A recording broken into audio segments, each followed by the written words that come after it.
Welcome back to Ka ora te wahine, ka ora te whānau, where we shine a light on the health and well-being of Māori women through informed kōrero.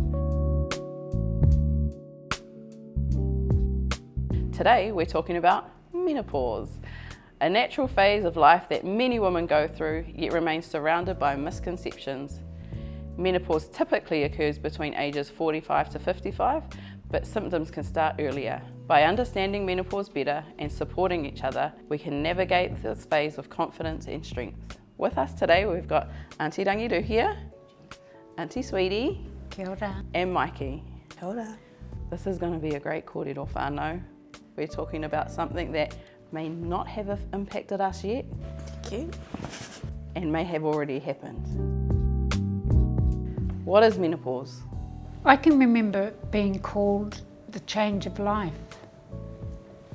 And it's when our reproductive years have come to an end. For me, it was an easy phase. I can only remember having one hot flush. I would have been about 49, and that's pretty late. And then it lasted till I was about 56, so it was a pretty quick process. But I do remember a couple of times I felt like I was being microwaved, you know, just that intense heat. It's just a part of life that you've got to go through. Like everything else, you just have to face it and get on with it.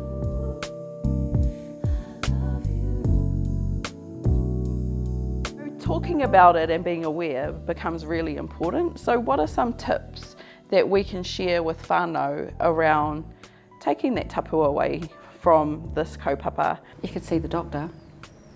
You could do that. For me, I went to my sister's because there's 3 years between us, and so I just went to them, and then they spoke about their journeys. So really you're sharing that power of our whānau, the whānau voice, and being able to kōrero with everybody together. Some people aren't happy to do that with their whānau.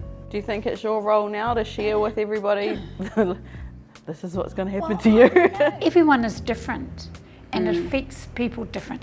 And it depends on your living conditions and your environment, and if you live on your own or you've got whānau living with you.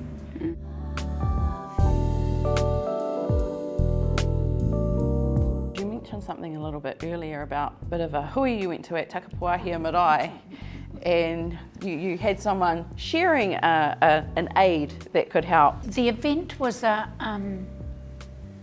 teaching session or information session, education session. And I don't know who the lady was, but she talked about using royal jelly as a lubricant. Midwives often tell their ladies to use it as well because it softens and moisturises organs. I guess that there's another kind of kōrero that we have as wahine in that perimenopausal stage where you get a bit of brain fog, you can get aches and pains in your body.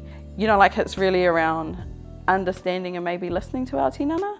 Yeah. I think that's when most of our wahine get all those names, like she's loopy or she's grumpy, or generally it's because you're uncomfortable because you're either on heat, you're dry, you're not comfortable, or you just feel generally unwell and you still have to function and look after everybody. So I mean, that's part of my role when we get wahine come in. I just want to have a discussion because things aren't going well with your body or things aren't their normal. Nobody really wants to talk about your hormones, your mental health. It's not a conversation you really want to go and have and take the time out for it. So you're really exposing yourself. What do you think that there are some of the ways that we could do as wahine Māori to provide opportunities for our wahine to come together and kōrero and compare notes and think about some of these things? What would that look like? With our cousins, we'll sit around and go, I'm still going through the menopause or something, so like it's pretty open. I think it's important for people to have people for them around them, because not everybody is like our community where you get to go hang out with 4 generations and you can go talk to my nan who's 94 and get her unfiltered version. Yes, or almost a pūrākau from her down to my generation and now my niece's generation.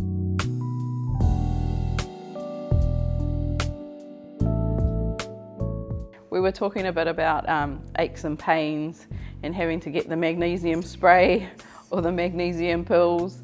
And so those are some of the things that I think whānau are starting to talk about. For our two aunties that have been through this stage, how do you think it impacted your tahahine ngaro during that time? Did you see a change from, you know, one side to the other?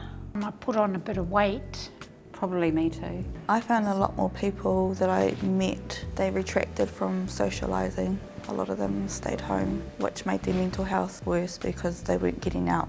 It was an isolated experience. We know that not everyone can go to whānau, it's not possible for everybody. So who do we turn to?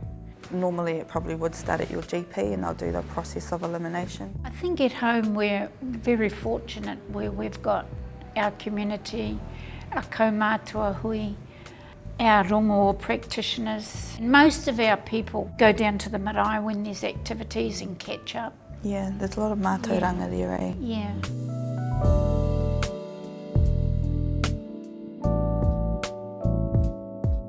Well, I guess we're hearing all the nitty-gritty about menopause and going through it and what we can experience. Tell us about the light at the end of that tunnel, Auntie. What have we got to look forward to? Are we going to be bouncing around, lots of energy, rearing to go out clubbing? Yes, you are. Because by then, your children have sort of grown up. You're sort of in between children and mokos. You feel like you? Yep. What are the things that whānau can do to help support their mama going through the changes? Stepping up a little bit, let her have a full sleep. Sometimes it's good just to monitor our mums. Yeah, just be aware of what mum's going through. Take a bit more notice and show your appreciation. And what about for our mama if we're going through it? Well, for me, I researched what I should eat. It's just good to check up on them. You know, are you okay? Give them the phone call. So what we're hearing is be kind. Make sure that we're checking in with our whānau. Awesome, aunties. Thank you. Kia ora.